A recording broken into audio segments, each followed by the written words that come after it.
Hi guys, this is Sadik from Downgrade.com, and in this video, we'll show you how to do a downgrade from the latest Android 16 to Android 15. The process will wipe off all the data from the phone, so make sure to take a backup of all the data beforehand. And once that is done, let's now get started with the downgrade process. There exist two ways of doing the downgrade. The first one is the automatic approach via the Android Flash tool, whereas the second one is a manual approach. Using the factory images, we will show you both the methods. You may try out the one which is in sync with your requirement.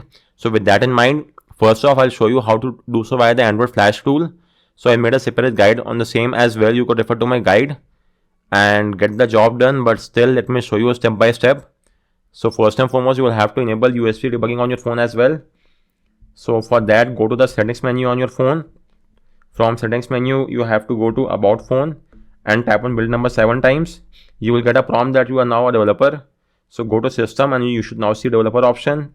Go there and enable the toggle next to OEM unlocking as well as USB debugging. You will get a prompt, tap on OK. You might get one more prompt. So in that case, tap on allow. And with this, debugging is now enabled. So let's verify the same. For that, you have to get hold of Android SDK platform tools. So get it from my guide and extract them onto your PC. You may extract them anywhere you want. In my case, I've done the extraction in C drive. And these are the files of platform tools. Once you've done the extraction, copy the path of the platform tools, then go to start menu, type in CMD and hit enter. Now type in CD and paste the location, and we are now inside the platform tools directory. Now type in ADB devices and verify that you're getting an ID. If you're not getting any ID, then unplug and replug your phone from the PC. Disable and re-enable USB debugging. Tap on revoke USB debugging. Use the official USB cable that came with your phone and use the USB 2.0 port on your PC. So carry out these USB fixes and verify that you are getting an ID. Once you're getting this ID, your next course of action is to head over to the fastboot mode and unlock the bootloader on your phone. Yes, doing a downgrade does require unlocking the bootloader, or else you might end up with quite a few issues. So please refer to my guide and the video and get this job done. In short, you have to boot your phone to fastboot mode, then use the fastboot flashing unlock command. You will get a prompt on your phone. So use the volume key to highlight unlock the bootloader and press the power key to confirm. Do keep in mind that the process will wipe off all the data from your phone and it might make the warranty null and void as well. If that's well and good, you could refer to a guide and get this job done. Once you have unlocked the bootloader on your phone, let's proceed ahead with the next step. So now you also have to install the fastboot drivers on your PC. So for that, we have made a separate guide and a video on the same. You could refer to a guide and install the drivers. Once the drivers have been installed, let's proceed ahead. So first off, head over to the Android Flash Tool website. This is the link and it will now verify and check for the device list. First off, click on allow ADB access from the prompt that appears. And after that, it should show your device. So select your device from here. If you get the message it's already in use, then open the CMD window and type in ADB kill-server and hit enter. And now click on force inspect and authentication pending. So let's now check out our phone and tap on allow. And with this, you could see our phone is now connected. So now let's choose the target build. So as of now, I want to be on the Android 15. You may choose any one of these build, but as of now, our target is Android 15. So I will go with the Android 15 QPR.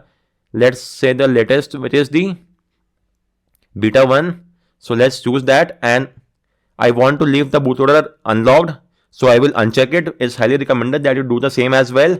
Wipe device is compulsory. So keep it checkmarked and also keep the force flash all partition checkmarked.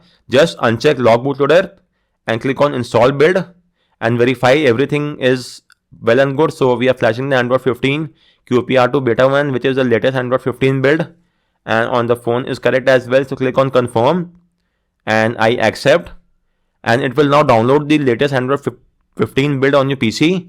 And once the downloading is done, it will then flash it as well. So guys, while the flashing is going on, your phone will automatically reboot to the fastboot and the fastboot D mode. That is completely normal and nothing to worry about. Please do not interact with the phone while the flashing is going on. And once the flashing is complete, your phone should then automatically boot to the OS. So let it do its job as of now. So guys, the flashing is now complete and you will get a prompt regarding the same in the Android Flash tool. Likewise, your phone will now boot to the OS. Do note that the first bootup will take up some additional time. that is completely normal and nothing to worry about. From the subsequent time, that will not be the case. So let's just wait for the phone to boot to the OS, and then I'll show you that my phone is in fact on Android 15 build. And after that, we will have a look at the second method via the factory image method to flash the Android 15 build and do a downgrade as well. So let's wait for a few more seconds, and then we will skip the setup process. So with this, we are inside the OS, and let's get started with the process.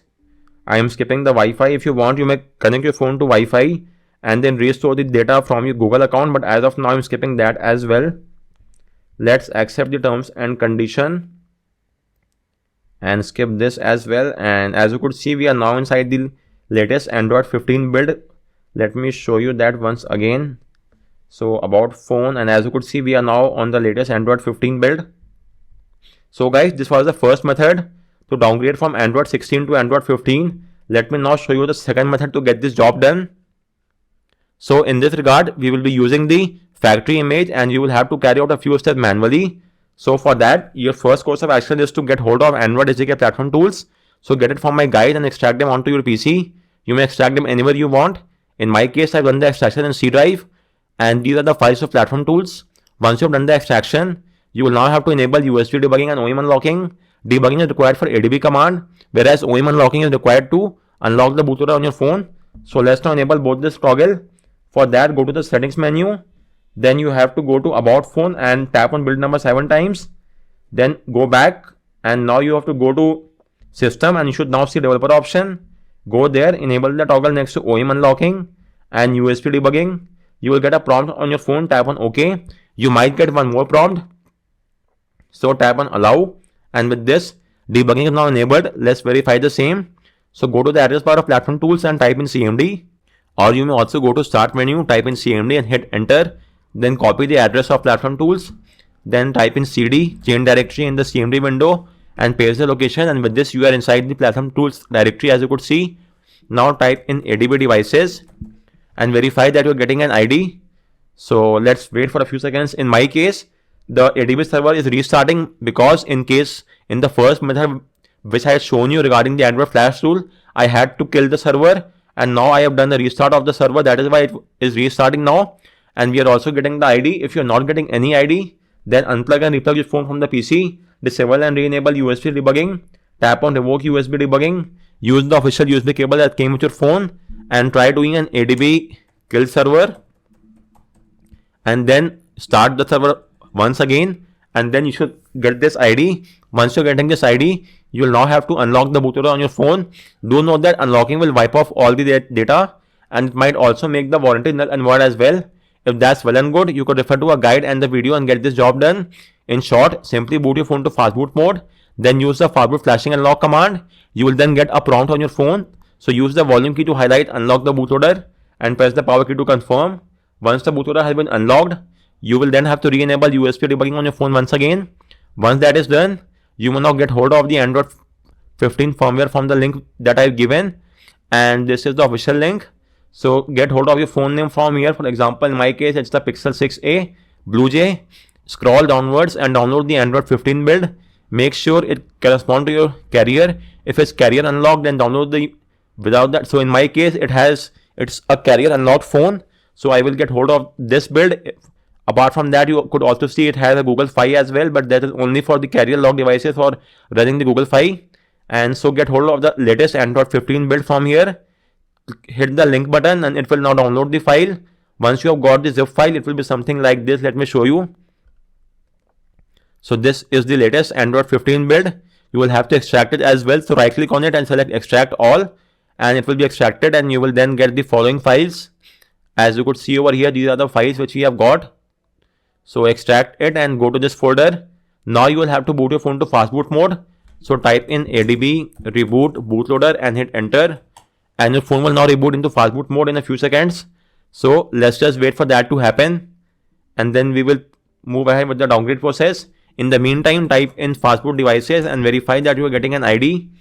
If you are not getting any ID, then you will have to install fast boot drivers on your PC as well. We have made a separate guide and a video on the same. You could refer to a guide and get the job done. Once you have installed the fast boot drivers, right click on the Windows icon and choose Device Manager. Then expand the Android phone section and verify that your phone is being shown as Android bootloader interface. So this, as well as the serial ID next to fastboot, signify that your PC is able to read the phone in fastboot mode, and we are now good to go ahead. So next up, let's now get started with the flashing process. So you will just have to launch the flash all.batch file, and it will now start flashing the Android 15 firmware onto your phone. So let's just wait for that to happen. It will automatically flash the file across both the slots in the fastboot mode, and your phone might undergo a reboot into the fastboot mode. That is completely normal and nothing to worry about. Let me show you one more thing. So if you open the flash all batch file using the notepad++ file, then you could also keep a track of all the files which are being flashed. So first of all, it will flash the bootloader file, which is this one, the first one. Then it will automatically reboot your phone to the fastboot mode, and then it will ping the Google server, and then it will flash the radio file, which is this one, the last one, and then again it will reboot your phone to the fastboot mode, and finally it will then do a factory reset via the fastboot space -w command. Once that is done, it will then flash the image file. This is the image zip file, and inside that you will get all the partition file. So it's flashing all this file in a single command. It's not flashing them individually. Just to save some time, as you could see, it's flashing the entire image zip file at one go. So the flashing will take some time. You could keep a track of that from the CMD window. So let's just wait for the flashing to complete. So guys, the flashing is now complete, and once that is done, you may close the CMD window, and your phone will now automatically boot to the OS. Do note that the first boot up will take up some additional time. That is completely normal and nothing to worry about. From the subsequent time, that will not be the case. This is happening because we have just done a downgrade, and our phone has undergone a reset as well. So this is just a one-time delay.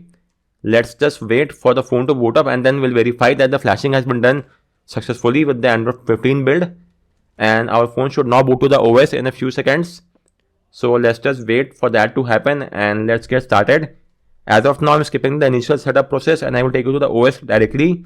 If you want, you may connect your phone to Wi-Fi, then restore your data from the Google account or from an Android or iPhone as well if you want.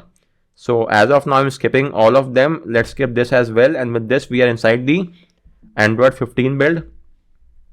Let me just show you once. Let's go to the system and about phone as well. So you could see it's on Android 15.